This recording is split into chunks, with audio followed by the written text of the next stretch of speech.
Ram Ram Hare Hare Krishna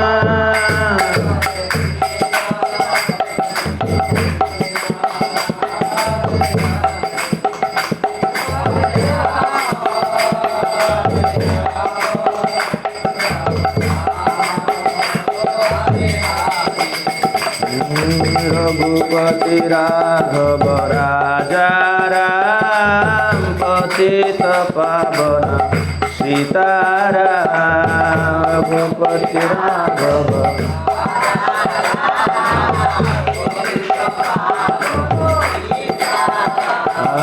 Raghupati Raghav राजा राम पतित पावन सीताराम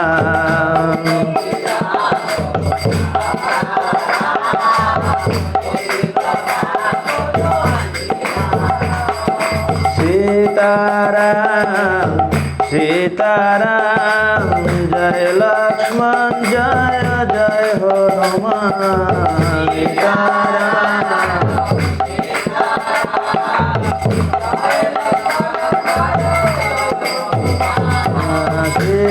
सीताराम सीताराम जय लक्ष्मण जय जय हनुमान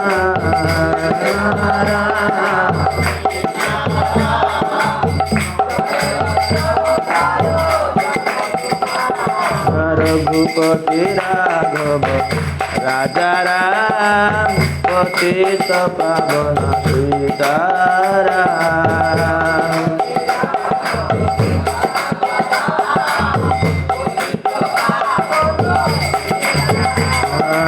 हरे कृष्ण कृष्ण कृष्ण हरे हरे हरे राम राम राम हरे हरे कृष्ण हरे हरे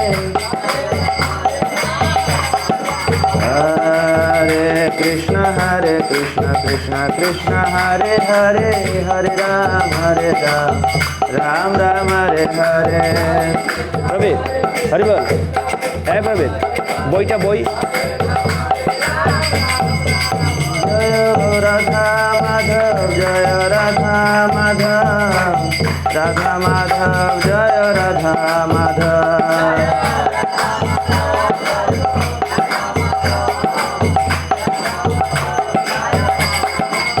নিতাই গৌর হরি বল হরি বল হরি বল হরি বল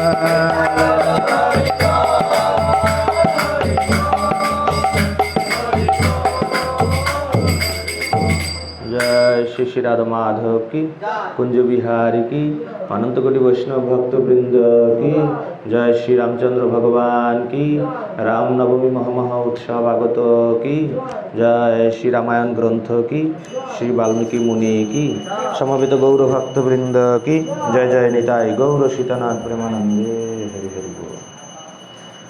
ओम अज्ञानतिमिरान्धस्य ज्ञानाञ्जनशलाकया चक्षुरुन्मीलितं येन तस्मै श्रीगुरवे नमः।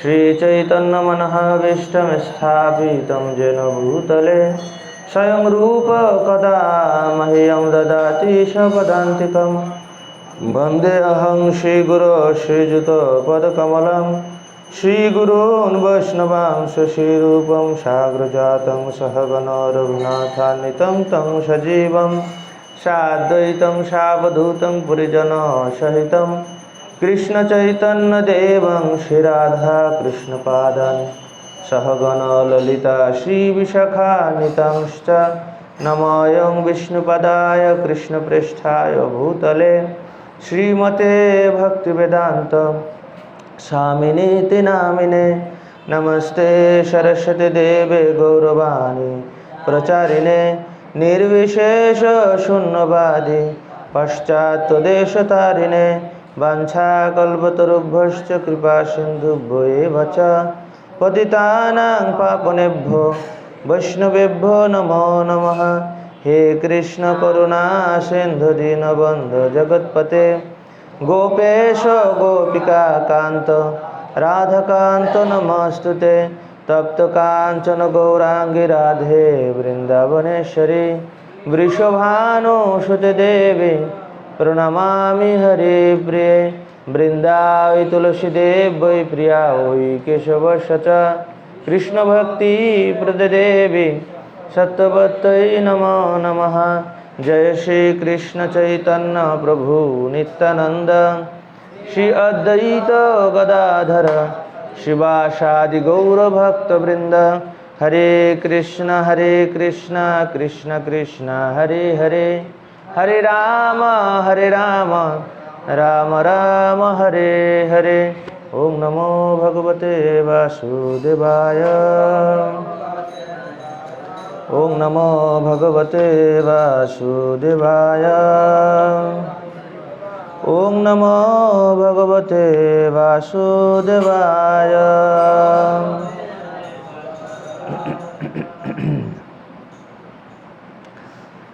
हरे कृष्ण। तो आगत श्री रामनवमी महामहा उत्सव उपलक्षे আমরা বেশ কিছুদিন যাবত এই রামকথা শ্রবণ করে আসছি। তো আমরা আজকে বাল্মীকি মুনি কর্তৃক রচিত যে রামায়ণ গ্রন্থ, যেখানে পরমেশ্বর ভগবান শ্রী রামচন্দ্রের অসংখ্য লীলা বাল্মীকি মুনি তিনি রচনা করেছেন, বর্ণনা করেছেন। তো আমরা সেই রামায়ণের মাহাত্ম্য শ্রবণ করব। তো আমরা শুরুতেই এই বাল্মীকি রামায়ণের উত্তরকাণ্ড থেকে একটি শ্লোক আমরা উচ্চারণ করব। আমরা সকলে জানি যে রামায়ণে 7টি কাণ্ড রয়েছে। তো সর্বশেষ কাণ্ড হচ্ছে উত্তরকাণ্ড। এই উত্তরকাণ্ডের একটা শ্লোক আমরা এই শ্লোকের মাধ্যমে আমরা উপলব্ধি করতে পারবো যে আসলে রামায়ণ পাঠ করা বা রামায়ণ শ্রবণ করা, ভক্তরা পরস্পর যদি রাম কথা নিয়ে চর্চা করে তার কি মাহাত্ম্য সেই সম্বন্ধে আমরা জানতে পারবো। তো বোর্ডে শ্লোকটি লেখা আছে, আপনারা সবাই আমার সাথে উচ্চারণ করবেন। বাল্মীকি মুনি এই রামায়ণের উত্তরকাণ্ডে এই শ্লোকটি বলছেন। আপনারা সবাই জানেন যে কতটি শ্লোক আছে রামায়ণে? 24,000 শ্লোক সম্বলিত এই রামায়ণ। তো আমরা এই 24,000 শ্লোকের মধ্যে আজকে একটা শ্লোক উত্তরকাণ্ড থেকে আমরা উচ্চারণ করব। মঙ্গলম লেখকানাঞ্চ পাঠকানাঞ্চ মঙ্গলম শ্রোতৃণাম মঙ্গল চৈব ভূমৌ ভূপতি মঙ্গলম। মঙ্গলম লেখকানাঞ্চ পাঠকানাঞ্চ মঙ্গলম শ্রোতৃণাম মঙ্গলং চৈব ভূমৌ ভূপতি মঙ্গলম। মঙ্গলম লেখকানাঞ্চ পাঠকানাঞ্চ মঙ্গলম শ্রোতৃণাম মঙ্গলং চৈব ভূমৌ ভূপতি মঙ্গলম। মঙ্গলম লেখকানাঞ্চ পাঠকানাঞ্চ মঙ্গলম শ্রোতৃণাম মঙ্গলং চৈব ভূমৌ ভূপতি মঙ্গলম। মঙ্গলম লেখকানাঞ্চ মঙ্গলম লেখকানাঞ্চ পাঠকানাঞ্চ মঙ্গলম শ্রোতৃণাম মঙ্গলং চৈব ভূমৌ ভূপতি মঙ্গলম। কেউ রিপিট করবেন?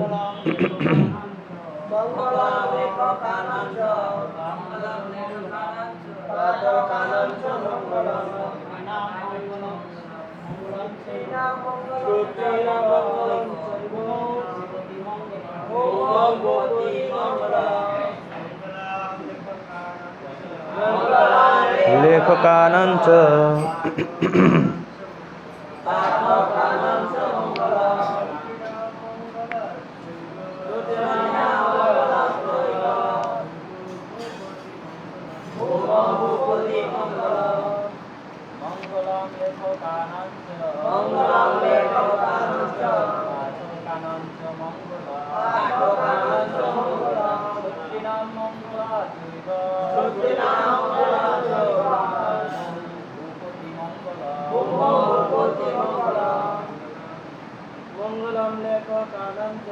मंगलम लेखकानां च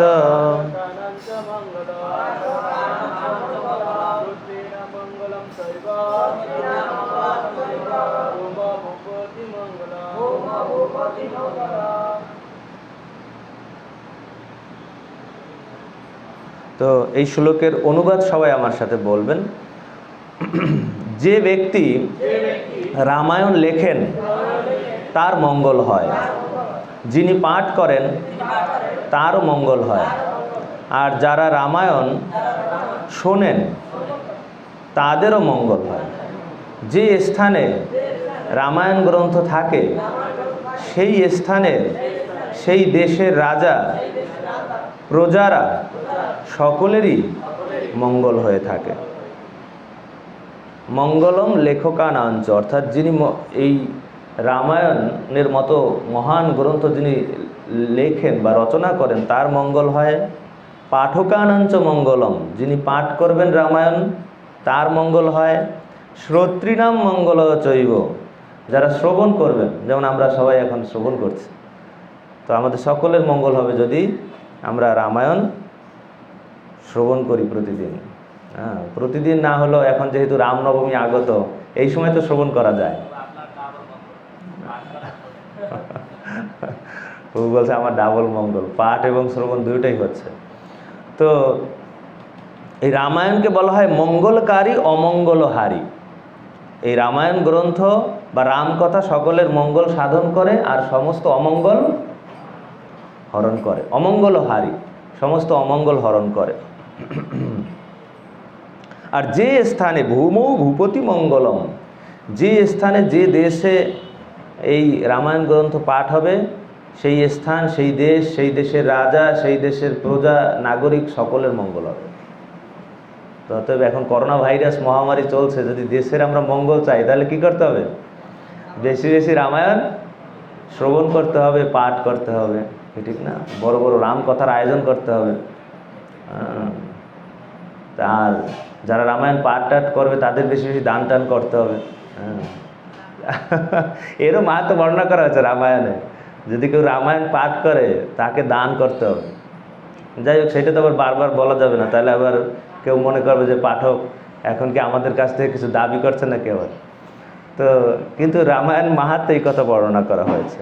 তো এই রামায়ণ অত্যন্ত মঙ্গলকারী, হিতকারী, জনকল্যাণকারী, সমস্ত জীবের কল্যাণকারী একটি গ্রন্থ, যা বাল্মীকি মুনি তিনি তার গুরুদেব নারদ মুনির নির্দেশে এবং ব্রহ্মার কৃপায় তিনি এই রামায়ণ গ্রন্থ রচনা করতে পেরেছিলেন। স্বয়ং ব্রহ্মা তাকে কৃপা করেছিলেন এবং স্বয়ং নারদ মুনি তাকে নির্দেশ দিয়েছিলেন।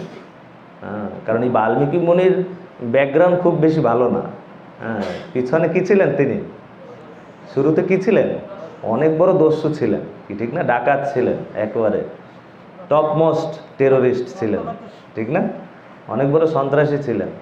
কিন্তু নারদ মুনির মতো শুদ্ধ ভক্তের কৃপায় সাধুসঙ্গ সাধুসঙ্গ সর্বশাস্ত্রে কয়, লবমাত্র সাধুসঙ্গে সর্বসিদ্ধি হয়।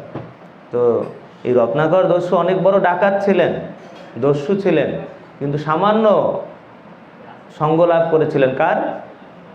নারদ মুনি। আর সেই নারদ মুনির কৃপায় এবং রাম নামের কৃপায়, কি ঠিক না? নারদ মুনি তাকে কি মন্ত্রে দীক্ষা দিয়েছিলেন? রাম নামে দীক্ষা দিয়েছিলেন, কি ঠিক না? আমাদেরও পরমারাধ্য গুরুদেব এই রাম নামেই দীক্ষা দিয়েছেন নাকি? হরে কৃষ্ণ মহামন্ত্রের মধ্যে এই রাম শব্দ আছে, কবার আছে? 4 বার আছে নাকি? তো এই হরে কৃষ্ণ মহামন্ত্র যদি আমরা জপ করি তাহলে আমরাও জানি না, এই রত্নাকর দস্যু তো কত বড় মুনিতে পরিণত হয়ে গেছেন, আমরাও যদি অপরাধ শূন্য হয়ে হরে কৃষ্ণ মহামন্ত্র জপ করি, ভবিষ্যতে আমরাও কোনো মণিটনি হয়ে যেতে পারি। কিন্তু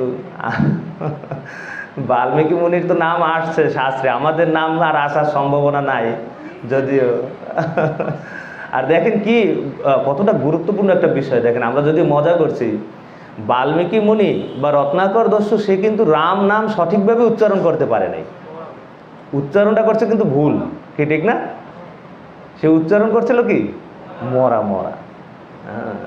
তাতে এত এত পাওয়ার, ওরে বাবা, রাম নাম সঠিক উচ্চারণ করে নাই, তাতেই এত বড় পাওয়ার যে একজন মহান ঋষিতে পরিণত হয়েছেন। 24,000 শ্লোক সম্বলিত এই বাল্মীকি রামায়ণ তিনি রচনা করে ফেলছেন। এবং যখন বাল্মীকি রামায়ণ রচনা করছেন, তখন এই রামায়ণ রচনা করার পরে নারদ মুনি তার প্রতি খুব প্রসন্ন হয়েছিলেন।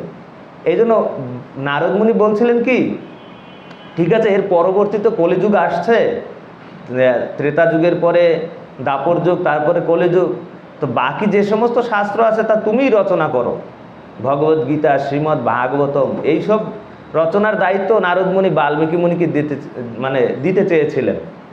কিন্তু বাল্মীকি মুনি রামায়ণ রচনা করে, তা অধ্যয়ন করে, বারবার শ্রবণ করে এতটাই পরিতৃপ্ত, এতটাই আনন্দিত, বাল্মীকি মুনি নারদ মুনির কাছে ক্ষমা ভিক্ষা চাইছেন যে হে গুরুদেব, আপনি ক্ষমা করুন, আমি এই রামায়ণ গ্রন্থ বিনা আর অন্য কিছুতে আমার কোনো রুচি নাই, আমি আর অন্য কিছু রচনাও করতে পারবো না, আর অন্য কিছুতে আমি মনোনিবেশ করতে পারবো না।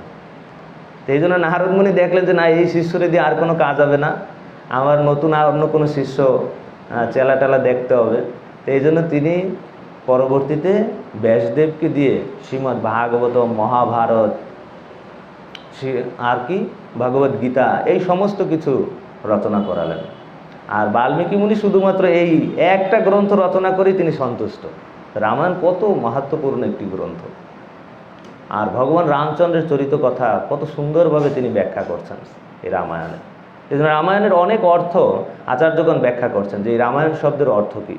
একটা অর্থ ব্যাখ্যা করা হয়েছে এরকম যে রাম আয়ন, আয়ন মানে হচ্ছে কোনো পথে বা নির্দিষ্ট রাস্তায় গমন করা। তো ভগবান রামচন্দ্র যে পথে গমন করেছেন, সেই পথের বা সেই ব্যক্তির যে মহিমা, তা যে গ্রন্থে বর্ণনা করা হয়েছে তা হচ্ছে রামায়ণ। যেরকম সূর্য যখন উত্তর গোলার্ধে প্রবেশ করে তাকে বলা হয় উত্তরায়ণ, সূর্য যখন দক্ষিণ গোলার্ধে প্রবেশ করে তাকে বলা হয় দক্ষিণায়ন। ঠিক তদ্রূপ যে পথে ভগবান রামচন্দ্র গমন করেছেন, সেই পথের বর্ণনা যে গ্রন্থে রচনা করা হয়েছে তা হচ্ছে রামায়ণ। এরকম রামায়ণের অনেক অর্থ আচার্যগণ ব্যাখ্যা করেছেন। আরেকটা অর্থ ব্যাখ্যা করা হয়েছে নর বা মানুষদের যিনি হচ্ছেন আশ্রয়, তাকে বলা হয় নারায়ণ, ঠিক না? নারায়ণ শব্দের এরকম ব্যাখ্যা করা হয় যে নারায়ণ মানে হচ্ছেন যিনি নর বা মানুষদের, সকল প্রকার মানুষের আশ্রয় বা সকল জীবের আশ্রয়। ঠিক তদ্রূপ যে গ্রন্থ ভগবান শ্রী রামের আশ্রয় গ্রহণ করার শিক্ষা প্রদান করেন, সেই গ্রন্থকে বলা হয় রামায়ণ। যেরকম নারায়ণ হচ্ছে সকল মানুষের আশ্রয়, ঠিক তদ্রূপ যে গ্রন্থ ভগবান শ্রী রামের আশ্রয় গ্রহণ করার শিক্ষা দেয় তাকে বলা হয় রামায়ণ। আর একটা ভাবে ব্যাখ্যা করা হয়েছে, আচার্যগণ ব্যাখ্যা করছেন রামায়ণ শব্দকে, যে রমা যোগ আয়ন। রমা মানে হচ্ছেন লক্ষ্মী দেবী, সীতা দেবী।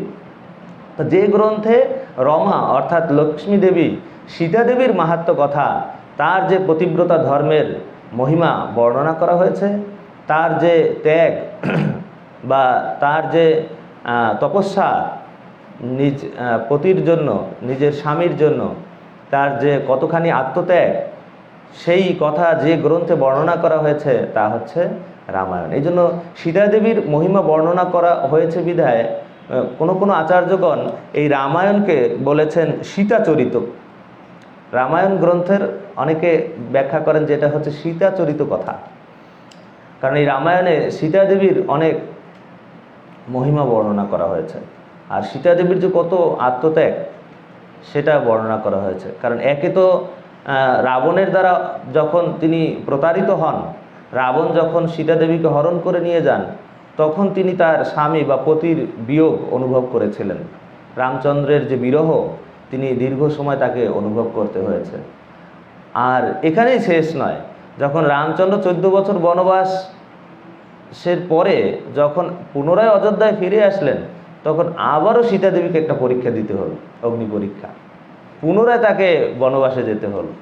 তো সীতা দেবীর যে আত্মত্যাগ, তার সীতা দেবীর যে বিরহ, তো অত্যন্ত সুন্দরভাবে বাল্মীকি মুনি এই রামায়ণে রচনা করেছেন। এই জন্য এই রামায়ণ গ্রন্থকে কেউ কেউ সীতাচরিত কথাও বলে থাকেন। আর এই সীতা দেবী যেখানে জন্মগ্রহণ করেছিলেন, কোথায়? মিথিলায়। তো মিথিলার যারা অধিবাসী, মিথিলার যারা নাগরিক বা মিথিলার যারা ভক্ত, রামের ভক্ত বা সীতা দেবীর ভক্ত, তো তারা এই রামায়ণকে রামায়ণ বলেন না, তারা বলেন জানকী হরণ। এই রামায়ণ গ্রন্থকে তারা জানকী হরণ নামে এই মিথিলায় প্রসিদ্ধ এই গ্রন্থ, এই রামায়ণ গ্রন্থ। এইভাবে আমরা দেখতে পাই যে এই রামায়ণ গ্রন্থ সম্পূর্ণই ভগবান শ্রীরাম, লক্ষ্মণ, হনুমান এবং বিশেষ করে সীতা দেবীর মতো সতী স্ত্রীর অনেক আত্মত্যাগের বর্ণনায় ভরপুর এই রামায়ণ গ্রন্থ। আমরা যেরকম দেখি যে পরমেশ্বর ভগবান শ্রীকৃষ্ণ তিনি বৃন্দাবনে ছিলেন, মথুরায় তার জন্ম হয়। জন্মগ্রহণের পরপরই তাকে বৃন্দাবনে প্রেরণ করা হয়, অর্থাৎ গোকুলে তাকে বসুদেব নিয়ে আসেন, তার পিতা। আর বৃন্দাবনে তিনি 11.5 বছর অবস্থান করেন। অনেক তার লীলা সেখানে হয়, অনেক অসুরদের তিনি বধ করেন এবং ব্রজের গোপিকাদেরকে অনেক আনন্দ প্রদান করেন। রাধারানীর সাথে অনেক লীলা করেন এই বৃন্দাবনে। আর পরবর্তীতে যখন ভগবান শ্রীকৃষ্ণের বয়স যখন প্রায় 11.5 বছর, তখন তিনি মথুরায় প্রবেশ করেন। মথুরায় প্রবেশ করেন কেন? কারণ তার যে পিতা এবং মাতা, তাদেরকে সেই কংসের কারাগার থেকে মুক্তি দানের জন্য তিনি কংসকে হত্যা করবেন, এই উদ্দেশ্যে তিনি মথুরায় গমন করেন। আর সেখানে কত বছর অবস্থান করেন মথুরায় ভগবান শ্রীকৃষ্ণ? 13.5 বছর মথুরায় অবস্থান করেন। আর তার পরবর্তী সময়ে কৃষ্ণ চলে যান দ্বারকায়। আর দ্বারকার তিনি রাজা হন এবং 100 বছর দ্বারকায় অবস্থান করেন। তো কোনো কোনো ভক্তের কাছে বৃন্দাবনের কৃষ্ণ প্রিয়, কারো কাছে মথুরার কৃষ্ণ প্রিয়, আবার কারো কারো কাছে এই দ্বারকার কৃষ্ণ অর্থাৎ রুক্মিণী কৃষ্ণ এই লীলা কারো কাছে খুব প্রিয়। কারো কাছে রাধা কৃষ্ণের যে লীলা, যে বৃন্দাবনের লীলা, তা অত্যন্ত প্রিয়। তো একজন ভক্ত প্রশ্ন করছিলেন যে আপনার কাছে রামের কোন জীবচরিত কথার কোন অংশটা প্রিয়? অযোধ্যার রাম প্রিয়, নাকি লঙ্কায়ও তো রাম প্রবেশ করেছিলেন সেই লঙ্কার রাম প্রিয়, নাকি বনবাসে থাকাকালীন অবস্থায় রাম বিভিন্ন বনে প্রবেশ করেছিলেন? বিশেষ করে মুখ্য কয়েকটি বন হচ্ছে পঞ্চবটি, দণ্ডকারণ্য, আর কোথায় চিত্রকূট। এখানেও রাম প্রবেশ করেছেন। এই বিশেষ করে মুখ্য এই 3টা বনে বেশিরভাগ সময় রামচন্দ্র মুনি ঋষিদের সঙ্গ লাভ করেছেন। তিনি তার সঙ্গ প্রদান করেছেন মুনি ঋষিদেরকে এবং অনেক অসুরদেরকেও হত্যা করেছেন। আর পরবর্তীতে তিনি কিষ্কিন্ধায় প্রবেশ করেছিলেন, কিষ্কিন্ধা নগরীতে। যে কিষ্কিন্ধা নগরীর রাজা কে ছিলেন? বালি, পরবর্তীতে সুগ্রীব। এই কিষ্কিন্ধায় রাম গিয়েছিলেন। তো একজন ভক্ত প্রশ্ন করেছেন যে আপনার কাছে কোন রাম প্রিয়? অযোধ্যার রাম, নাকি পঞ্চবটি দণ্ডকারণ্যে চিত্রকূটের রাম, নাকি কিষ্কিন্ধার রাম, নাকি লঙ্কার রাম প্রিয়? তো আমরা দেখতে পাই যে এই অযোধ্যা, দণ্ডকারণ্য, পঞ্চবটি, চিত্রকূট, কিষ্কিন্ধা এই সমস্ত জায়গায় রামকে আমন্ত্রণ জানানো হয়েছিল। ভক্তদের প্রার্থনায়, মুনি ঋষিদের প্রার্থনায়, রাজা দশরথের প্রার্থনায়, সুগ্রীবের প্রার্থনায় ভগবান রামচন্দ্র বিভিন্ন স্থানে অবস্থান করেছিলেন। রাজা দশরথ চেয়েছিলেন যে রামচন্দ্রকে পরমেশ্বর ভগবানের মতো সমান শক্তিশালী একজন উপযুক্ত পুত্রের পিতা হওয়ার খুব বাসনা ছিল দশরথের মধ্যে। কারণ দশরথের অনেক বয়স হয়ে গেছিল, কিন্তু দশরথ অপুত্রক ছিলেন, দশরথের কোনো সন্তান ছিল না। এই 4 পুত্র হওয়ার পূর্বে দশরথের একটা কন্যা সন্তান ছিল। সেই সন্তানের নাম কি ছিল? জয় শ্রী শ্রী রাধা শ্যাম সুন্দর কি, জগন্নাথ বলদেব সুভদ্রা দেবী কি। দশরথ মহারাজের সেই কন্যার সন্তানের নাম কি ছিল? শান্তা। কিন্তু যেহেতু দশরথ ছিলেন অযোধ্যার রাজা, তো রাজার পুত্র সন্তান হওয়া খুব জরুরি, তা নাহলে তার অনুপস্থিতিতে পরবর্তী রাজা কে হবেন। তো এই চিন্তায় দশরথ অত্যন্ত চিন্তিত ছিলেন। আর এই উদ্দেশ্যে তিনি কি করেন, তার গুরুদেবের নির্দেশে তিনি যজ্ঞ অনুষ্ঠানের আয়োজন করেন। প্রথমে কি যজ্ঞ করেছিলেন? হ্যাঁ না, প্রথমে কি যজ্ঞ করেছিলেন? অশ্বমেধ যজ্ঞ করেছিলেন। আর তারপরে পুত্র কামেষ্টি যজ্ঞ করেছিলেন, ঠিক না? তো আমরা দেখতে পাই যে এই দশরথ মহারাজের অনেক ইচ্ছা, দশরথ মহারাজের অনেক প্রার্থনায় ভগবান শ্রী রামচন্দ্র অযোধ্যায় জন্মগ্রহণ করেছিলেন। আর যখন পরবর্তীতে মন্থরার কুপরামর্শে আর কৈকেয়ীর এই বর চাওয়ার মাধ্যমে এই রামচন্দ্রকে রাজা হওয়ার পরিবর্তে বনবাসে যেতে হয় 14 বছরের জন্য, তখন শুরুতে ভগবান রামচন্দ্র এই পঞ্চবটিতে যান, কারণ সেখানকার মুনি ঋষিরা রামচন্দ্রকে নিমন্ত্রণ করেছিলেন যে আপনি পঞ্চবটিতে অবস্থান করুন। তারপরে চলে যান কোথায়? সেই পঞ্চবটি থেকে দণ্ডকারণ্যে, সেখানে অগস্ত্য মুনি তাকে কিভাবে কোথায় অবস্থান করবেন সেই পথ দেখান, তার কুটিরে অবস্থান করতে বলেন। এই জন্য ভগবান রামচন্দ্র সেখানে কিছুকাল অবস্থান করেন। তারপরে ঐত্রী মুনির কুটিরেও ভগবান রামচন্দ্র অবস্থান করেন। তারপরে যখন চিত্রকূটে যাবেন, তখন বাল্মীকি ঋষির পরামর্শ অনুযায়ী তিনি সেখানে অবস্থান করেন, এই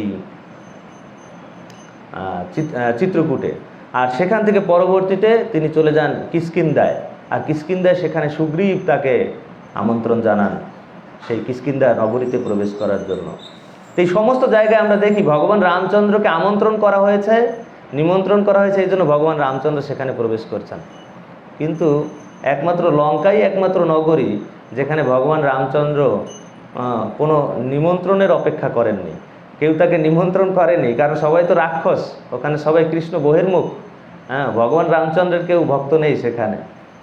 যদি একজন ভক্ত আছে আমরা জানি, সে কে? সে হচ্ছে রাবণের ভাই বিভীষণ। তো সে তো রাবণের ভয়ে সবসময় ভীত থাকতো, সে তো রামচন্দ্রের ভজন করতো, কিন্তু খুব লুকিয়ে লুকিয়ে, যেন রাবণ না জানতে পারে। এই জন্য লঙ্কা এমনই এক নগরী যে নগরীতে ভগবান রামচন্দ্র কোনো নিমন্ত্রণ ছাড়াই সেখানে প্রবেশ করেছিলেন নিজের ইচ্ছায়। আর তার উদ্দেশ্য ছিল কি? সীতা দেবীকে উদ্ধার করা এবং রাবণের মতো অসুরকে বধ করা। সেই জন্য সেই ভক্ত যখন প্রশ্ন করছিলেন যে কোন রাম আপনার প্রিয়, তিনি উত্তর দিয়েছিলেন যে আমার লঙ্কার রাম খুব প্রিয়। কেন? কারণ লঙ্কায় ভগবান রামচন্দ্রকে কেউ নিমন্ত্রণ করেনি, কিন্তু তারপরও সেখানে তিনি প্রবেশ করেছিলেন এবং রাবণের মতো অসংখ্য অসুরকে তিনি হত্যা করেছিলেন। তো মাহাত্ম্যটা এখানেই যে আমাদের হৃদয়টা হচ্ছে সেই লঙ্কার মতো, এখানে অসংখ্য বাসনা, জড় বাসনা, সেই রাবণ এবং তার সহচর যে সমস্ত অসুরেরা রয়েছে, কাম, ক্রোধ, লোভ, মোহ, মদ, মাৎসর্য, অসংখ্য অসুরের বাস আমাদের হৃদয়ে। তা আমরা যদি ভগবান রামচন্দ্রকে আমন্ত্রণ নাও জানাই, ভগবান রামচন্দ্র যেন আমাদের হৃদয়ে প্রবেশ করে সেই সমস্ত কাম বাসনা, অসৎ বাসনা, জড় বাসনাগুলোকে যেন হত্যা করেন এবং তিনি যেন আমাদের হৃদয়ে শান্তভাবে অবস্থান করেন। আমরা যেন সেই প্রার্থনা করি ভগবান রামচন্দ্রের এই লীলা শ্রবণ করে এবং রামায়ণ শ্রবণ করে আমাদের ভগবান রামচন্দ্রের কাছে সেই প্রার্থনা প্রত্যেক ভক্তের করা উচিত। তো এরকম আমরা দেখি যে এই রামায়ণের অনেক মহিমা, অনেক মাহাত্ম্য এই বাল্মীকি মুনি তিনি বর্ণনা করেছেন যে এই রামকথা শ্রবণের কী ফল। আর বিশেষ করে শুধুমাত্র তিনি রামচন্দ্রের মহিমাই বর্ণনা করেননি, রামের যে শুদ্ধ ভক্ত হনুমানের মহিমাও বর্ণনা করেছেন, যে হনুমান কত বড় জীবনের ঝুঁকি নিয়েছেন ভগবান রামচন্দ্রের সেবায়। আমরা গতকালকে শ্রবণ করেছিলাম যে হনুমান সেই মহেন্দ্র পর্বত থেকে এক লাফে 100 যোজন লম্বা সেই সমুদ্র পার করে তিনি লঙ্কায় তিনি অবস্থান করেছিলেন। এইভাবে আমরা দেখি যে সেই হনুমানের কত মহিমা বাল্মীকি মুনি ব্যাখ্যা করছেন। তো একবার অযোধ্যায় এরকম একটা ঘটনা ঘটেছিল যে অযোধ্যাতে সবাই, অযোধ্যার নাগরিকেরা সবাই রাম নবমী তিথিতে এই রামচন্দ্রের যে জন্মদিন তার উৎসবের আয়োজন করেছেন। সবাই ব্যস্ত এই রামনবমী উৎসবে, খুব জমকালো আয়োজন করা হয়েছে রামচন্দ্রের অভিষেক এবং রামচন্দ্রের এই জন্মদিন উপলক্ষে অনেক বড় আয়োজন, তারা আয়োজনে সবাই ব্যস্ত। কিন্তু দেখা গেছে ওই রাজ্যে অযোধ্যা নগরীতে একজন ভক্ত, রামের একজন, সেও রামেরই ভক্ত, কিন্তু সেই ভক্ত কি করছে, এই রামচন্দ্রের আবির্ভাব তিথি রামনবমীর দিনে তিনি হনুমান চল্লিশা পাঠ করতেছেন, হনুমান চল্লিশা। যেন আমাদের বাংলাদেশে দেখা যায় লক্ষ্মীর পাঁচালী যেরকম খুব বিখ্যাত, সব ঘরে ঘরে হিন্দুরা পড়ে লক্ষ্মীর পাঁচালী, ঠিক তদ্রূপ এই অযোধ্যা নগরীতে এই হনুমান চল্লিশা খুব মানে বিখ্যাত, সবাই ঘরে ঘরে হনুমান চল্লিশা পড়ে। এই হনুমান চল্লিশা পাঠ করলে তাদের সমস্ত অমঙ্গল দূর হবে, ভয় ভীতি দূর হবে, ধন সম্পদ সমস্ত মঙ্গল তাদের আসবে, এরকম একটা বিশ্বাস তাদের। তো হনুমান চল্লিশা পাঠ করছে, এটা রামের কাছে এই বার্তা পৌঁছে গেছে। তো ভগবান রামচন্দ্র স্বয়ং ওই ভক্তের কাছে ছুটে আসছে আর তাকে বলছে, দেখো আজকে রামনবমী, আমার শুভ আবির্ভাব, সবাই এই রামনবমীর উৎসবে সবাই ব্যস্ত, আর তুমি আজকে আমার জন্মদিন অথচ পাঠ করছো হনুমান চল্লিশা, এর কি কারণ? তখন ওই ভক্ত ভগবান রামচন্দ্রকে বলছেন যে দেখেন, আপনি হচ্ছেন স্বয়ং পরমেশ্বর ভগবান, আপনার যে শ্রীবদন তা হচ্ছে সেই ফুটন্ত কমলের মতো, মানে পদ্ম ফুলের মতো। তো ঠিক তদ্রূপ আপনার যে এই পদ্ম ফুল, আর সেই পদ্ম ফুলের মধ্যে রয়েছে কি, পদ্ম ফুলে রয়েছে মধু। তা আপনার যে মহিমা কথা তা সেই মধুর মতোই, অত্যন্ত সুমিষ্ট, অমৃতের মতো। কিন্তু আমরা সেই মধু বা অমৃত আমরা কিভাবে পেয়েছি? এই হনুমানের মাধ্যমে। কারণ হনুমান আপনার মহিমা সর্বত্র বিচরণ করে এই আপনার মহিমা কীর্তন করেছেন। সীতাদেবী যখন অশোক বাটিকায় ছিলেন, তখন সীতাদেবী হনুমান যে রামের দাস, রামের ভক্ত, রামের অনুচর, এটা কিভাবে বুঝতে পেরেছিল? কারণ এই হনুমান সীতাদেবীকে রামচন্দ্রের মহিমা শ্রবণ করিয়েছিলেন। তখন সেই ভক্ত ভগবান রামচন্দ্রকে বলছেন যে আপনার যে মহিমা তা হচ্ছে এই পদ্ম ফুলের মধ্যে যে মধু বা অমৃত তার মতো, কিন্তু আমাদের মতো সাধারণ জীবের পক্ষে সেই অমৃত বা সেই মধু আস্বাদন করা সম্ভব নয়। সেই মধু আমাদেরকে কে এনে দেয়? যেরকম মৌমাছি, মৌমাছি বিভিন্ন ফুলের থেকে মধু সংগ্রহ করে এক জায়গায় জমা করে, আর মানুষ কি করে? সেই মৌচাক থেকে মধু সংগ্রহ করে। ঠিক তদ্রূপ এই হনুমান হচ্ছে ঠিক সেই রকম একটা মৌমাছি, যিনি আপনার সমস্ত মহিমা, যা অমৃতের মতো, মধুর মতো, অত্যন্ত সুমিষ্ট, তা সারা পৃথিবীতে, সারা জগতে তিনি বর্ণনা করেছেন। এই জন্য আমি সেই হনুমানের কাছে অত্যন্ত কৃতজ্ঞ। এই জন্য আপনার এই শুভ রামনবমী তিথিতে আমি এই হনুমানের মহিমা কীর্তন করছি, এই হনুমান চল্লিশা পাঠ করছি। এই জন্য এই কথা শুনে ভগবান রামচন্দ্র খুব প্রসন্ন হয়েছেন। কারণ ভগবান যখন তার ভক্তের গুণ মহিমা শ্রবণ করেন, তখন ভগবান অত্যন্ত প্রসন্ন হন। একবার হনুমানকে বলছিলেন একজন ভক্ত যে দেখো হনুমান, আমি দেখেছি ভগবান রামচন্দ্রের কাছে একটা ডায়েরি আছে, ডায়েরি, আর ওই ডায়েরিতে ভগবান রামচন্দ্রের যারা প্রিয়, ভগবান রামচন্দ্র যাদেরকে খুব স্মরণ করেন, খুব মনে করেন, তাদের নামের একটা লিস্ট আছে। তুমি গিয়ে একটু চেক করো, সেই রামচন্দ্রের কাছে যে ডায়েরি আছে ওই ডায়েরিটা একবার চেক। হনুমান তো খুব খুশি হয়েছেন এই কথা শুনে, যে অবশ্যই ওই ডায়েরিতে আমার নামটাই মনে হয় প্রথম আছে। যেহেতু ভগবান রামচন্দ্র যাদেরকে খুব মনে করেন, স্মরণ করেন, তাদের নামের লিস্ট আছে ওই ডায়েরিতে। হনুমান চিন্তা করছেন, আমি জীবনে এত বড় ঝুঁকি নিয়েছি, এত সেবা করেছি ভগবান রামচন্দ্রের, সীতাদেবী কোথায় আছে সেই বার্তা আমি রামচন্দ্রকে এসে দিয়েছি, সীতাদেবীকে উদ্ধার করার জন্য আমি রামচন্দ্রকে সাহায্য করেছি, তাহলে অবশ্যই ভগবান রামচন্দ্র আমাকে সর্বদাই স্মরণ করবেন। তো এভাবে যখন সেই হনুমান সেখানে ভগবান রামচন্দ্রের কুটিরে প্রবেশ করলেন, সেই রাজপ্রাসাদে, সেখানে কি তিনি দেখলেন যে ভগবান রামচন্দ্র সর্বদাই হনুমানকে বন্দনা করছেন, হনুমানকে স্মরণ করছেন। আর হনুমান দূর থেকে সেটা দেখে অত্যন্ত প্রসন্ন হয়েছেন যে ভগবান রামচন্দ্র কিভাবে, তিনি স্বয়ং ভগবান হওয়া সত্ত্বেও তার শুদ্ধ ভক্ত এই হনুমানের বন্দনা করেছেন। যেন আমরা কখনো কখনো ভগবানের বিভিন্ন মানে লীলা আমরা দেখে অনেক সময় আমরা বিভ্রান্ত হয়ে যাই। কেউ বলে কি এই ভগবান রাম তো শিবের উপাসনা করছেন, হ্যাঁ, শিবলিঙ্গের পূজা করছেন, সেই জন্য অনেকে ভাবে কি শিব রামচন্দ্রের চেয়ে মহান। হ্যাঁ, শিব স্বয়ং ভগবান, রামচন্দ্র ভগবান না, কারণ রামচন্দ্র শিবের উপাসনা করছেন। তো ভগবান যিনি, তার অন্যতম একটা বৈশিষ্ট্য হচ্ছেন তিনি হচ্ছেন ভক্ত বৎসল।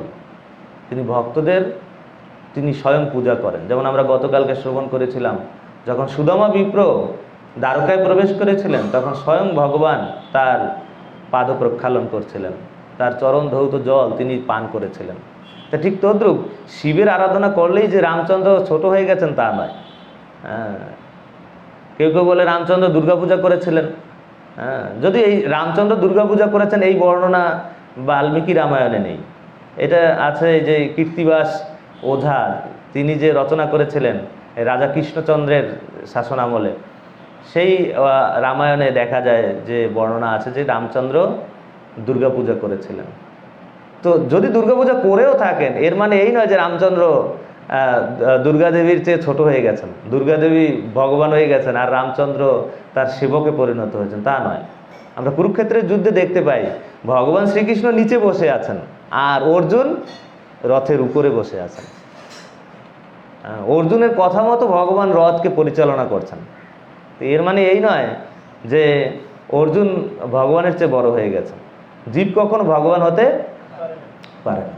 জীব সবসময় ভগবান থেকে নিচেই থাকবেন, কারণ ভগবানকে বলা হয় অসমর্থ। ভগবানের সমান অথবা তার থেকে ঊর্ধ্বে বা বড় কেউ হতে পারে না। যেন জীবের পক্ষে কখনোই ভগবান হওয়া সম্ভব নয়। সেই জন্য রামায়ণের অনেক মাহাত্ম্য, অনেক শুদ্ধ ভক্তদের এই রামের যে তারা কিভাবে ভক্তে পরিণত হয়েছেন রামায়ণ শ্রবণ করে তার অনেক দৃষ্টান্ত আমরা দেখতে পাই। বাল্মীকি মুনি ব্যাখ্যা করেছেন। বিশেষ করে আমাদের এই যে ভারতের দক্ষিণ ভারতের একজন রাজা ছিলেন, রাজা কুলশেখর, তিনিও কিভাবে রামচন্দ্রের মহান ভক্তে পরিণত হয়েছিলেন। রামায়ণ শ্রবণ করতেন, তিনি প্রতিদিন রামায়ণ শ্রবণ করতেন এই রাজা কুলশেখরের অনেক শ্লোক উদ্ধৃতি আমাদের শিল প্রভুপাদ করেছেন তার বিভিন্ন তাৎপর্যে। এবং একটা ইসকনে একটা গ্রন্থও আছে, কি যেন মুকুন্দমালা স্তোত্র। এই গ্রন্থে সেই কুলশেখরের স্তুতি বর্ণনা করা আছে। এই রাজা কুলশেখর তিনি অনেক বড় একজন সম্রাট ছিলেন। তিনি দক্ষিণ ভারতে এক সময়কার অনেক বড় একজন রাজা ছিলেন এবং তিনি প্রতিদিন এই রামকথা শ্রবণ করতেন। তার রাজপ্রাসাদে প্রতিদিন কোনো না কোনো ব্রাহ্মণকে আহ্বান করা হতো আর সেই ব্রাহ্মণ রামকথা বলতেন আর মহারাজ কুলশেখর সেই রামকথা শ্রবণ করতেন। তো একদিন কি হয়েছে যে সেই মহারাজ কুলশেখর তিনি একজন ব্রাহ্মণকে নিমন্ত্রণ পাঠিয়েছেন যে সেই ব্রাহ্মণ এসে তাকে রামকথা শ্রবণ করাবেন। তো একদিন বিকালে সেই ব্রাহ্মণ কথাকার তিনি ভগবান রামচন্দ্রের যে মহিমা তা বর্ণনা করছেন। কিভাবে ভগবান রামচন্দ্র মধু এবং কুশ নামক অসুরের সাথে যুদ্ধ করেন, তিনি সেই যুদ্ধটি বিস্তারিতভাবে মহারাজ কুলশেখরের কাছে বর্ণনা করছেন আর মহারাজ কুলশেখর তা শ্রবণ করছেন যে কীভাবে রামচন্দ্র বিভিন্ন অসুরদেরকে বধ করছেন, বিশেষ করে মধু কুশ এদের সাথে যুদ্ধ করছেন।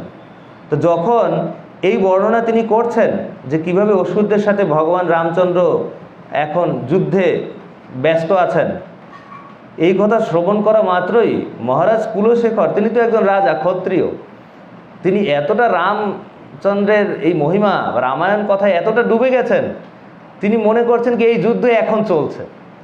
তো তিনি সাথে সাথে তার মন্ত্রী সেনাপতি সবাইকে আহ্বান করছেন রাজা কুলশেখর যে তোমরা সবাই প্রস্তুত হয়ে যাও, আমাদের যত পদাতিক সৈন্য আছে, রথী মহারথী সবাই ঘোড়া রথ এবং অস্ত্রশস্ত্র নিয়ে প্রস্তুত হও। ভগবান শ্রী রামচন্দ্র এখন যুদ্ধ করছেন এই মধু এবং কুশের সাথে।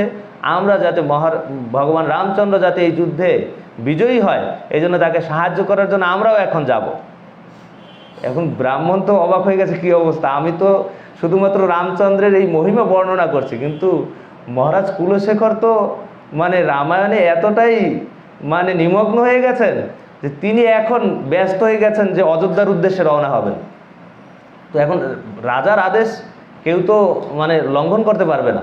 তো মন্ত্রী চিন্তা করছেন তাহলে তো এখন রাজা যেহেতু বলে ফেলছেন, মহারাজ কুলশেখরের যেহেতু নির্দেশ হয়ে গেছে যে আমরা এখনই অযোধ্যার উদ্দেশ্যে রওনা হব, সমস্ত পদাতিক সৈন্যদেরকে সবাইকে প্রস্তুত হতে বলো। তো মন্ত্রী চিন্তা করলেন তো এখন সরাসরি যদি আমি না বলি তাহলে তো সেটা রাজার চরণে অপরাধ হয়ে যাবে। এই জন্য তিনি কি করলেন, একদল সেনাপতি তিনি আগেই পাঠালেন, আর রাজা কুলশেখরের সাথে মন্ত্রী এবং অন্যান্য সেনারা তারা একটু পরে রওনা হলেন মন্ত্রীর নির্দেশে। তো অযোধ্যার উদ্দেশ্যে যাত্রা করছেন খুব দ্রুত রাজা কুলশেখর সেই মন্ত্রী এবং তার সৈন্যদের নিয়ে। আর যে সৈন্যরা একটু আগে গিয়েছিল তারা কিছু দূর গিয়ে মাঝপথে দাঁড়িয়ে আছে। আর যতক্ষণ তাদের কাছে গিয়ে রাজা কুলশেখর পৌঁছেছে, মন্ত্রী আগে থেকেই তাদেরকে সব কিছু বলে দিয়েছে যে তোমরা এই বার্তা কুলশেখর রাজাকে দিবে, তাহলে তা আমরা আর অযোধ্যা পর্যন্ত যেতে হবে না। কারণ রাজা তো সম্পূর্ণরূপে রামায়ণে নিমগ্ন হয়ে গেছে, তিনি বুঝতে পারছেন যে এখন মনে হয় সেই যুদ্ধ হচ্ছে। আসলে তো তা না, এটা তো অনেক পূর্বের কথা, ত্রেতা যুগের কথা। তো মহারাজ কুলশেখর যখন তার সৈন্যদের নিয়ে সেখানে পৌঁছেছেন, ওই এর আগে যে সৈন্যরা গিয়েছিল তারা বার্তা দিচ্ছেন যে মহারাজ আর যেতে হবে না, সেই মধু এবং কুশ তাদেরকে ভগবান রামচন্দ্র হত্যা করেছেন, ভগবান রামচন্দ্র এই যুদ্ধে বিজয়ী হয়েছেন, আর আমাদের আর অযোধ্যায় যেতে হবে না। তখন রাজা কুলশেখর তিনি শান্ত হয়েছেন, ও আচ্ছা ঠিক আছে, তাহলে আর আমাদের আর অযোধ্যায় যাওয়ার দরকার নেই। তো এইভাবে আমরা দেখি যে বড় বড় রাজা ঋষিরা তারা কিভাবে রামায়ণ শ্রবণ করতেন। আমরা ভাগবতমের নবম স্কন্ধে আপনারা যদি পড়েন তাহলে দেখবেন যে দশম এবং একাদশ অধ্যায়, সেখানে সুখদেব গোস্বামী পরীক্ষিত মহারাজকে বলছেন যে আমি রামায়ণ সম্বন্ধে খুব বেশি বর্ণনা আপনাকে করব না। কেন? কারণ আপনি অলরেডি এই রামচন্দ্রের সম্বন্ধে অনেক শ্রবণ করেছেন। তার মানে কি, এই সমস্ত রাজারা ঋষিরা পুরাকালে তারা অধিকাংশ সময়ে ভগবানের এই সমস্ত মহিমা কথা শ্রবণ করতেন।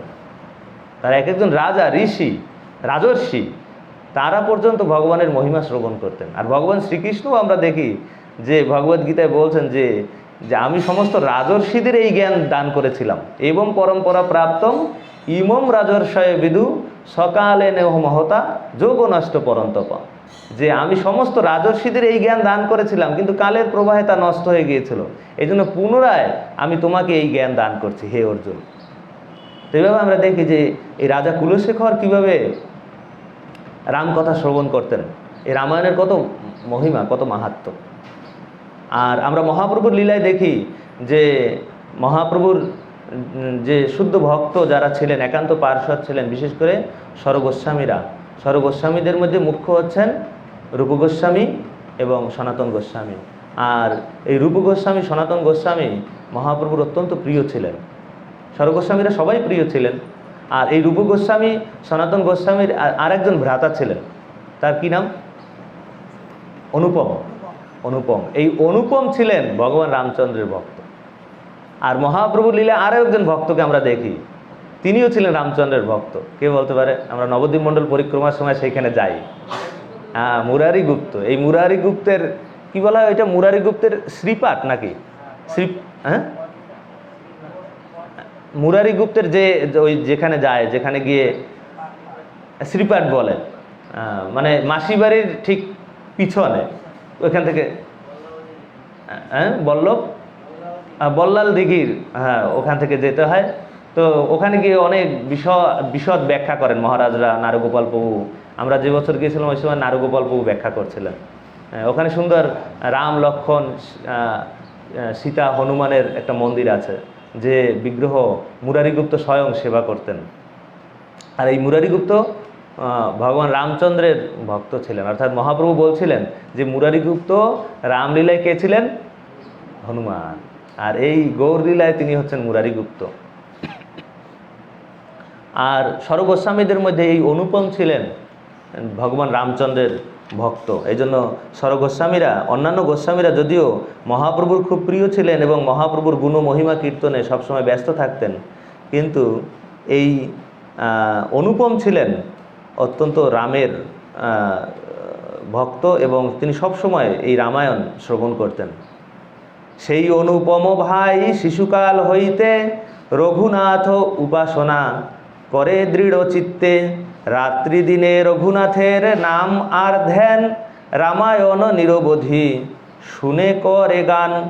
তো সনাতন গোস্বামী মানে বলছেন, এই শ্রী চৈতন্য চরিতামৃতের অন্তলীলা এই বর্ণনা করছেন আমাদের কৃষ্ণদাস কবিরাজ গোস্বামী, যে সনাতন গোস্বামী দেখলেন যে হে প্রভু, সনাতন গোস্বামীকে বলছেন অনুপম, হে প্রভু, আমার কনিষ্ঠ ভ্রাতা অনুপম শৈশব হতেই সুদৃঢ় ভক্তি কিন্তু এবং নিষ্ঠা সহকারে রঘুনাথের উপাসনা করত, রাত দিন সেই শ্রীরামের নাম করত এবং ধ্যান করত এবং নিরন্তর রামায়ণ শ্রবণ করত। এই কথা সনাতন গোস্বামী বলছেন যে আমার যে ছোট ভাই এই অনুপম সর্বদাই শ্রীরামের ভক্ত ছিলেন, রঘুনাথ। আমি আর রূপতার জ্যেষ্ঠ সহোদর, আমা দোহা সঙ্গে তেহ রহে নিরন্তর। আমি এবং রূপ তার জ্যেষ্ঠ ভ্রাতা, সে সবসময় আমাদের দুজনের সাথে থাকে। আমা সবাক সঙ্গে কৃষ্ণ কথা, ভাগবত শুনে তাহারও পরীক্ষা কইল আমি দুইজনে। সে আমাদের সাথে সবসময় ভাগবত কথা, কৃষ্ণ কথা শ্রবণ করে এবং তাকে আমরা অনেক পরীক্ষাও করেছি যে সে আসলে কার ভক্ত। কিন্তু তার চলা বলা কৌশলে বোঝা যায় সে সবসময় ভগবান রামচন্দ্রের লীলা শ্রবণ করতে খুব ভালোবাসে। এত কহি রাত্রিকালে করেন চিন্তন, কেমনে ছাড়িমু রঘুনাথেরও চরণ। অর্থাৎ সনাতন গোস্বামী এবং রূপ গোস্বামী এই অনুপমকে পরীক্ষা করেছিলেন, যে তাকে কৃষ্ণ ভজন করতে বলেছিলেন এবং কৃষ্ণ কথা আলোচনা করতে বলেছিলেন এবং কৃষ্ণ কথা শ্রবণ করতে বলেছিলেন, আর তাকে বলেছিলেন যে তুমি কৃষ্ণ নামে দীক্ষা গ্রহণ করো। কিন্তু তাদের এই অনুরোধ শ্রবণ করে তো এই অনুপম তাদেরকে কথা দিয়েছিলেন যে হ্যাঁ আমি কৃষ্ণ ভজন করব। কিন্তু যখন তিনি রাত্রে ঘুমাতে গেলেন তখন ঘুমের ঘরে তিনি শুধুমাত্র রামচন্দ্রকে স্বপ্ন দেখছেন, আর সেই কথা বর্ণনা করছেন যে এত কহি রাত্রিকালে করেন চিন্তন, কেমনে ছাড়িমো রঘুনাথেরও চরণ। রাত্রিকালে তিনি খুব চিন্তা করছেন এই স্বপ্ন দেখে যে আমি কি করে এই এই ভগবান রামচন্দ্রকে আমি তার চিন্তা, তার যে ধ্যান, তা কি করে আমি মানে বাদ দিতে পারি।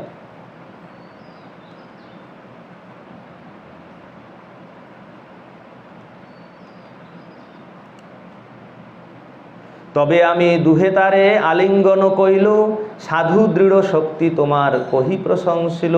তো এই কথা যখন শ্রবণ করলেন যে তিনি রঘুনাথের সেবা বা রঘুনাথের চিন্তা কখনো বাদ দিতে পারবেন না, তো তখন এই সনাতন গোস্বামী এবং রূপ গোস্বামী অনুপমের উপরে অত্যন্ত প্রসন্ন হয়েছেন এবং তাকে দৃঢ় আলিঙ্গন দিয়ে তার কাছে আরও ভগবান শ্রীরাম রঘুনাথের শ্রী পাদপদ্মে তোমার এই সুদৃঢ় ভক্তি অপূর্ব মহিমামণ্ডিত এরকম বলে তাকে প্রশংসা করেছেন।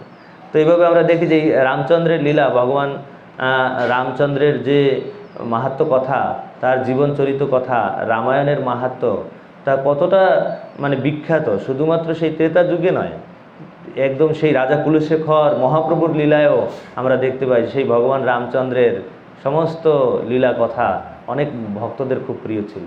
অনেক ভক্তরা এই রামচন্দ্রের কথা, রামলীলার শ্রবণ করতেন এবং তা বর্ণনা করতেন। তো আমরা এখানে বিশ্রাম রাখবো, যেহেতু আমাদের গ্রন্থ কোথায় 125তম আবির্ভাব তিথি শিল প্রভুপাদের, এই আবির্ভাব তিথি উপলক্ষে আমরা শিল প্রভুপাদ সম্বন্ধে অল্প সময় আমরা শ্রবণ করব। আর হ্যাঁ,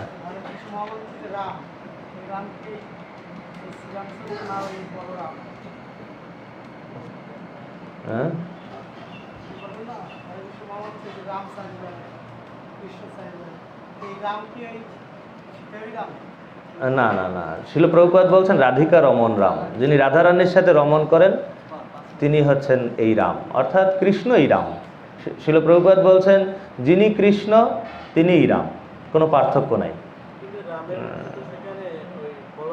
আমাদের বিষ্ণুবাবু প্রশ্ন করছেন যে আমরা যে হরে কৃষ্ণ মহামন্ত্রে রাম উচ্চারণ করি, এই রাম কি এই রঘুপতি রাম? সেটা ওনার প্রশ্ন ছিল। এই প্রশ্ন ছিল প্রভুপাদের একজন শিষ্য করেছিলেন যে আমরা হরে কৃষ্ণ মহামন্ত্রে যে রাম উচ্চারণ করি, এই রাম কে? এ কি রঘুপতি রাম, নাকি এ পরশুরাম, নাকি বলরাম? কারণ এই তিনজন রামই তো আমরা দেখি। কৃষ্ণের বড় ভাই বলরাম, আর 10 অবতারের মধ্যে রয়েছে পরশুরাম, আর এই রামচন্দ্র রঘুনন্দন অর্থাৎ রঘুনাথ, এই ত্রেতা যুগে তিনিও দশাবতারের মধ্যে আছেন। তো শিল প্রভুপাদ বলছেন প্রত্যেকেই ঠিক আছে, কিন্তু মূলত এই যে রাম, যা হরে কৃষ্ণ মহামন্ত্রে আমরা দেখি, এ হচ্ছে রাধিকা রমন রাম, যিনি রাধারানীর সাথে রমন করছেন, রাধারানীর প্রিয় বল্লভ, তিনি হচ্ছেন রাম। তো যদিও রাম, পরশুরাম, বলরাম তাত্ত্বিক দৃষ্টিতে কোনো পার্থক্য নেই, সবাই বিষ্ণু তত্ত্ব, কিন্তু আমরা সাধারণত যে রাম শব্দ উচ্চারণ করছি তা মূলত কৃষ্ণকেই বোঝানো হচ্ছে। কৃষ্ণ সর্বাকর্ষক, আর রাম হচ্ছেন সমস্ত আনন্দ প্রদান করতে পারেন, সমস্ত জীবকে যিনি আনন্দ দান করতে পারেন, সেই অর্থে রাম শব্দ ব্যবহার করা হয়।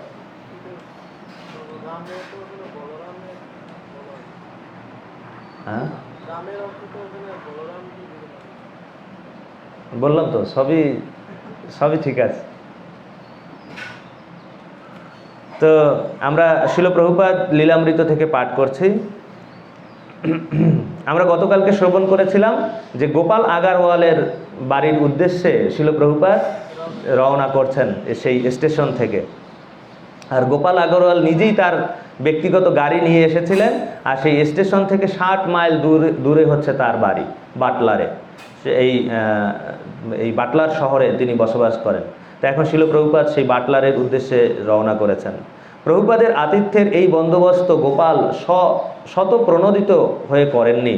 তার পিতা, যিনি মথুরাবাসী একজন ব্যবসায়ী এবং যিনি ধর্মে কর্মে ঐকান্তিকভাবে উৎসাহী এবং সাধুদের প্রতি অনুরক্ত ছিলেন, তিনি গোপালকে অনুরোধ করেছিলেন প্রভুপাদকে আশ্রয় দেওয়ার জন্য। চাকরি না নিয়ে আমেরিকায় যেতে হলে ভারতীয়দের কোনো আমেরিকাবাসীর আর্থিক জামিনের প্রয়োজন হয়। এর আগেও পরিচিত কোনো সাধু সন্তের জন্য গোপালের বাবা অনেক সময় গোপালের স্বাক্ষরের জন্য জামিনপত্র পাঠিয়েছিলেন এবং গোপালও সুবোধ বালকের মতো সেগুলোতে স্বাক্ষর দিয়েছিলেন। তো আমেরিকায় যাওয়ার একটা নিয়ম ছিল ওই সময়, যে যদি কোনো চাকরি না নিয়ে আমেরিকায় যেতে চায় কেউ, তাহলে তাকে কি করতে হবে, আমেরিকাবাসীর আর্থিক জামিনের প্রয়োজন হয়। মানে আমেরিকায় কেউ থাকে এরকম কারো একটা জামিন লাগবে, তার স্বাক্ষর লাগবে। তো এই জন্য গোপাল আগারওয়ালের যিনি পিতা, তিনি ছিলেন মথুরাবাসী, অর্থাৎ মথুরায় বসবাস করতেন। তিনি অনুরোধ করেছিলেন গোপাল আগারওয়ালকে যে এখান থেকে একজন সাধু, একজন সন্ত ব্যক্তি যাচ্ছে, তাহলে তুমি এর মানে সেই জামিনপত্র সাইন করো। তো গোপাল আগারওয়াল নিজের অত কোনো সাধুদের প্রতি শ্রদ্ধা ছিল না, বা প্রভুপাদকে যে তিনি শ্রদ্ধা সহকারে নিতে আসছেন তাও না, তার বাবা বলছেন এই জন্য তিনি আসছেন। কিন্তু তার বেশি আর কিছুই তাকে করতে হয়নি। মথুরার সেই আগারওয়ালের সঙ্গে প্রভুপাদের বন্ধুত্ব তেমন ঘনিষ্ঠ ছিল না। অল্প সময়ের জন্য তারা পরস্পরের সঙ্গে পরিচিত হয়েছিলেন। প্রভুপাদ যখন তাকে তার আমেরিকায় যাওয়ার কথা বলেছিলেন, তখন সেই আগারওয়াল তার ছেলের কাছে তার জামিনের জন্য লিখবার প্রতিশ্রুতি জানিয়েছিলেন। যথাসময়ে তিনি তার জামিনপত্র আনিয়েও দিয়েছিলেন। শ্যালি আগারওয়ালের সঙ্গে তার ভারতীয় স্বামী গোপাল আগারওয়ালের পরিচয় হয় যখন গোপাল পেনসিলভেনিয়াতে একজন ইঞ্জিনিয়ার হিসেবে কাজ করেছিলেন। তারা এসি ভক্তিবেদান্ত স্বামীর জামিনপত্র পাঠিয়েছিলেন এবং মনে করেছিলেন যে সে সম্বন্ধে আর তাদের কিছুই করতে হবে না। তাদের কোনো ধারণাই ছিল না সেই জামিনের ভরসায় প্রভুপাদ সমুদ্র পার হয়ে সেই দেশে উপস্থিত হবেন। প্রভুপাদের বাটলারে আসবার প্রায় 1 সপ্তাহ আগে তার কাছ থেকে আগারওয়ালদের কাছে একটা চিঠি আসে। শ্রীমতী আগারওয়াল সেটি খোলেন এবং তারপরে ভীত সন্ত্রস্ত হয়ে তার স্বামীকে ডাকেন, দেখো সেই স্বামীজিটি আসছেন। সেই চিঠিতে শিল প্রভুপাদ তার একটি ফটোগ্রাফ পাঠিয়েছিলেন, যাতে তাকে চিনতে তাদের কোনো অসুবিধা না হয়।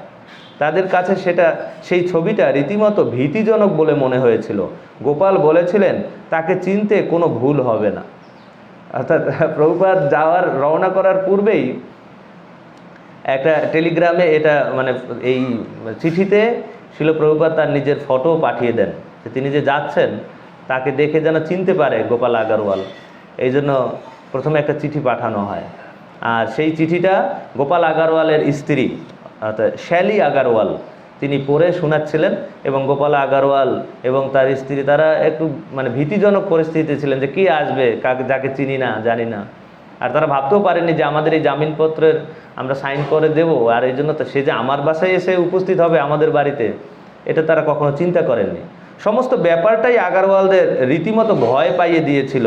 একজন ভারতীয় সন্ন্যাসীকে তারা কিভাবে বাড়িতে রাখবেন, তাকে নিয়ে তারা কি করবেন, কিন্তু তাকে প্রত্যাখ্যান করারও কোনো উপায় ছিল না। গোপাল তাই কর্তব্যের খাতিরে প্রভুপাদকে নিউ ইয়র্ক থেকে পিটসবুর্গে আনার বন্দোবস্ত করেছিলেন এবং ট্রাভেলার্স এর একজন প্রতিনিধি যাতে নিউ ইয়র্ক ডকে তার সঙ্গে সাক্ষাৎ করেন তারও ব্যবস্থা করেছিলেন। তারপরে সেই অদ্ভুত সাধুকে তার বাড়িতে নিয়ে আসার জন্য পিটসবুর্গ বাস টার্মিনালে গিয়ে নিজেই উপস্থিত হয়েছিলেন। এইভাবে সংশয় বিহ্বল চিত্তে গোপাল আগারওয়াল প্রভুপাদকে তার বাড়িতে করে গোপাল আগারওয়াল প্রভুপাদকে তার গাড়িতে করে বাটলারে তার বাড়িতে নিয়ে আসেন। গোপাল আগারওয়াল প্রভুপাদ সম্বন্ধে তার প্রথম পরিচয়ের কথা স্মরণ করে বলেন, তিনি অস্বাভাবিক ছিলেন না। যদিও এই ধরনের কোনো বৈষ্ণব সাধুর সঙ্গে পূর্বে আমার পরিচয় হয়নি, তবুও ভারতবর্ষে আমি অনেক সাধু দেখেছি। অবশ্য আমেরিকায় আমার বাড়িতে কোনো সাধুকে আশ্রয় দেওয়ার কথা আমি কখনো কল্পনাও করিনি। গোপাল আগারওয়াল এরকম চিন্তা করছেন যে আমি ভারতে যখন ছিলাম তখন তো অনেক সাধুকে দেখেছি, কিন্তু আমেরিকায় আসার পরে